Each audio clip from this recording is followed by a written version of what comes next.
যে মানুষ যখন মারা যায়, দীর্ঘদিন অসুস্থ ছিল, বিছানায়, নামাজ ঠিকমতো আদায় করতে পারে নাই, হুঁশ ছিল কিন্তু সে আদায় করে নাই, মৃত্যুর পরে আমরা বলে দেই যে এর কাফফারা দিতে হবে।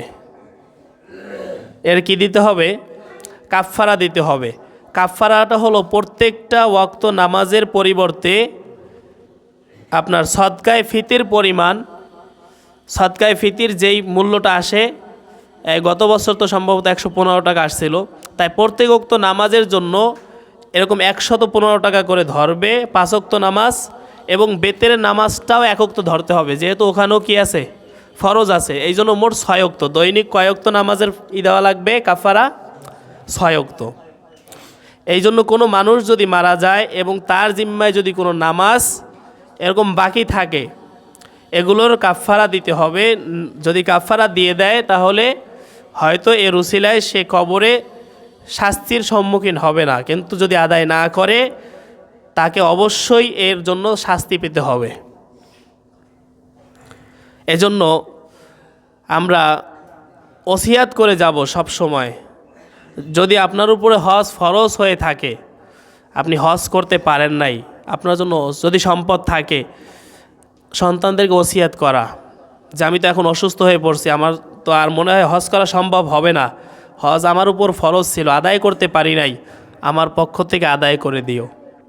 বা যদি কেউ এরকম অসুস্থ হয়ে পড়ে যে আমি তো অনেক নামাজ আদায় করতে পারি নাই, তোমরা হিসাব করে আমার সম্পদ থেকে এর কাফারাগুলো দিয়ে দিও।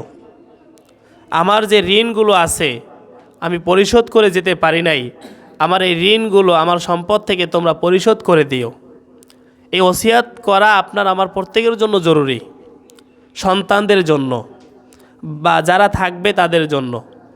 আর যদি না করে থাকেন, আপনি ওসিয়াত করলেন না, এখন সন্তানরা যদি চিন্তা করে যে না আমার বাবার উপরে হজ ফরজ ছিল, নামাজগুলো ফরজ ছিল, আদায় করে নাই, সে এর জন্য শাস্তির সম্মুখীন হবে, সন্তানরা যদি দয়া করে মায়া করে দেয় তাহলে এটা হয়ে যাবে। কিন্তু যদি সন্তানরা না দেয় তাহলে কিন্তু সন্তানরা এখানে গুনাহগার হবে না, কেননা আপনি ওসিয়াত করেন নাই। ওসিয়াত করে গেলে সন্তানের জন্য ওইটা পালন করা ওয়াজিব ছিল, আর আদায় না করলে সন্তানরা গুনাহগার হবে। এজন্য ওসিয়াত করা চাই। এবং আরেকটা বিষয় হলো, অনেক মুসলমানের সন্তান কিভাবে গোসল করাইতে হয় মৃত্যু ব্যক্তিকে সেটা জানে না, জানাজা নামাজ কিভাবে পড়াইতে হয় সেটা জানে না, ঘর কিভাবে করতে হয় সেটা জানে না। এগুলো কিন্তু মৃত্যু ব্যক্তির যারা অভিভাবক থাকবে, ছেলে সন্তান, ভাই বন্ধু যারা থাকবে, তাদেরই কিন্তু এটা দায়িত্ব।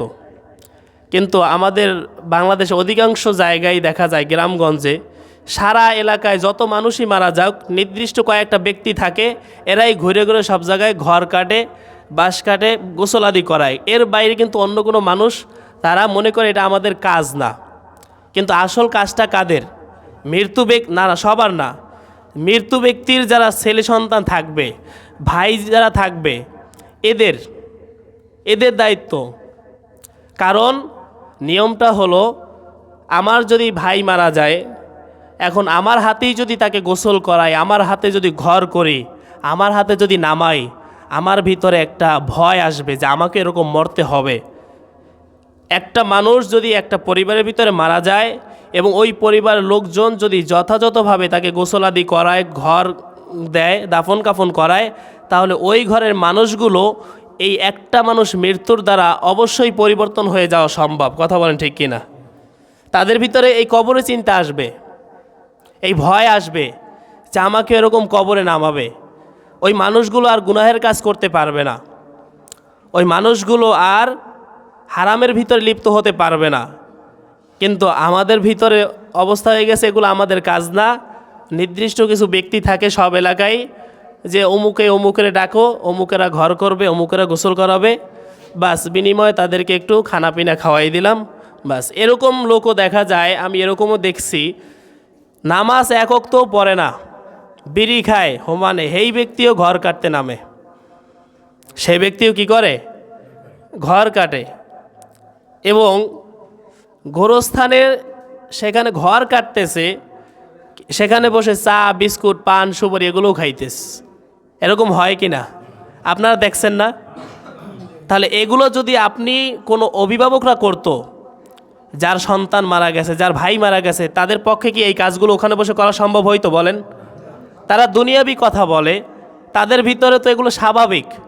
যেরকম আমরা হাসপাতালে গেছেন, আপনি যত মুমূর্ষু রুগী নিয়ে যান না কেন, আপনি যত অনুনয় বিনিময় করেন না কেন, ডাক্তার বলেন নার্স বলেন, তাদের ভিতরে বিন্দু মাত্র কোনো দয়া আসে না। কারণ তারা দেখতে দেখতে তাদের অন্তর পাথর হয়ে গেছে। তারা প্রত্যেক দিন এরকম শত শত রুগী দেখে, এমার্জেন্সি, ওরকম হাজারো মানুষের চোখের পানি দেখতে দেখতে তাদের এখন অন্তর শক্ত হয়ে গেছে। এই জন্য আপনি হাজারো কান্না করলেও তার কিছু যায় আসে না।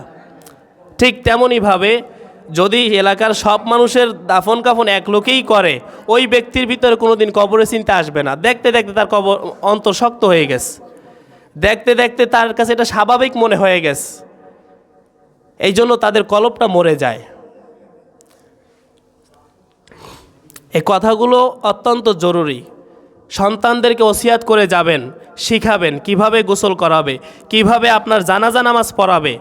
আপনার সন্তান আপনার জানাজা নামাজ পড়াইয়া যতটা অন্তর থেকে আপনার জন্য দোয়া করবে, পৃথিবীর কোনো আলেম, কোনো পীর, যত বড় বুজুর্গ এসে জানাজা পড়াক, তার ভিতরে অতটা দরদ আসবে না, ওই রকম আন্তরিকতা থাকবে না। আপনি মানুষদেরকে নিয়ে ভাড়াটিয়া হিসাবে দোয়া পড়াইতে পারেন, ওই দোয়া কবুল হইতেও পারে, নাও হইতে পারে, সন্দেহ আছে।